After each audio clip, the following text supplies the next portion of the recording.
Hi, welcome to Geno'S Picks. Yay, Yankees. Yes, Joe Fernandez, our producer, Yankees fan, lost the bet, got to wear it for this week.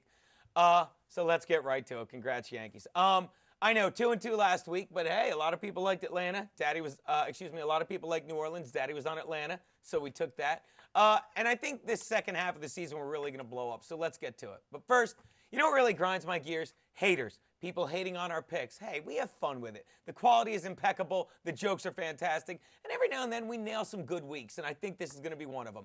But you know what else? I hate people hating on these coaches. Okay, Manuel made some mistakes. Girardi made some mistakes. But they're always big heroes when they win. I'm tired of people bashing Joe Girardi. Joe Girardi should change his name to John Gosselin. Because every time he says a word, people are crying that he's fucking 9 other people. Let it go, people. Congrats to the Yankees. Phillies will be back next year. And now, Geno's picks. My first pick, the 49ers are giving 4 to the Titans in San Francisco. Yes, last week I bashed Alex Smith and I expected him to choke away the game and give Daddy the cover. He didn't. We paid. So this week we'll bash a different QB. How the fuck is Vince Young and his Titans only getting 4 in this game? Vince Young is not a good QB. Sure, he beat the inconsistent Jags in Tennessee last week, but things are going to be different this week when he faces the tough Niners D in San Fran.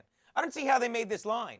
Maybe they got confused at quarterback. Maybe they thought Steve Young instead of Vince Young. They're saying one word can't possibly make a difference. Steve, Vince, one word can make all the difference in the world. It can turn something obvious into something ridiculous. Take the phrase, black people have soul, versus black people have a soul. See? That doesn't even make sense. Exactly, people. Niners are going to win this one. Take the Niners, lay the 4.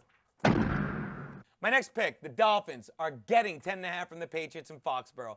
Yeah, I know, the underdog Dolphins. Yeah, the evil Bill Belichick and his well-rested Patriots. People, every story needs a villain. Take the Swiss in The Sound of Music. All they had to say was they're hiding in the Abbey, but they let them get away. All right, here's the thing. The Dolphins have a great ball control offense. It may have sputtered last week, but they didn't need it to do much. They got all their points, Ted Ginn, special teams, couple picks. It was amazing to watch.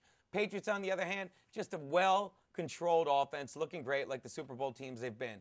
But here's the thing. It's a divisional game. 10.5 points is a lot to give. What have we said? Being in a divisional game is like being in a relationship, right? And the Dolphins are like the dude in this one. No matter how great you think you are controlling your balls, she's going to win out in the end. And the Patriots are a lot like that chick because they've been fucking you for so long, they don't even care what the score is. People, the Patriots will probably win this, but not by 10.5. Take the Dolphins.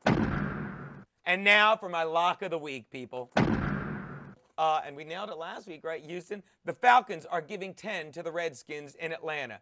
People, I know that Atlanta only had 6 days rest, but they played great against the Saints, and they're a great offense, and they're playing at home. And I know the Redskins are coming off a bye, but 2 weeks isn't enough to rest that team. 10 points seems too good to be true. And I know what you're saying. Gene, be careful. That line can get you in trouble. As long as you bet with your means, people, within them, gambling lines can't get you in trouble. The line, what can I get you people at KFC? That line can get you in trouble. And I know, people, you might be worried, well, the Redskins have that new offensive coordinator, Sherman Lewis, and they've had 2 weeks to learn his system.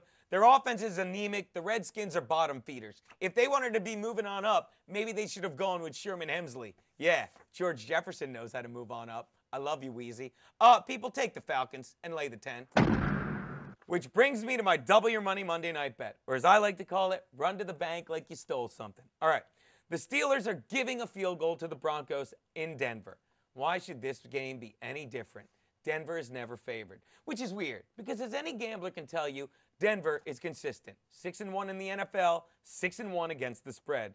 Meanwhile, the Steelers have been about as consistent as a crack whore. 5-2 in the NFL, 2-5 against the spread.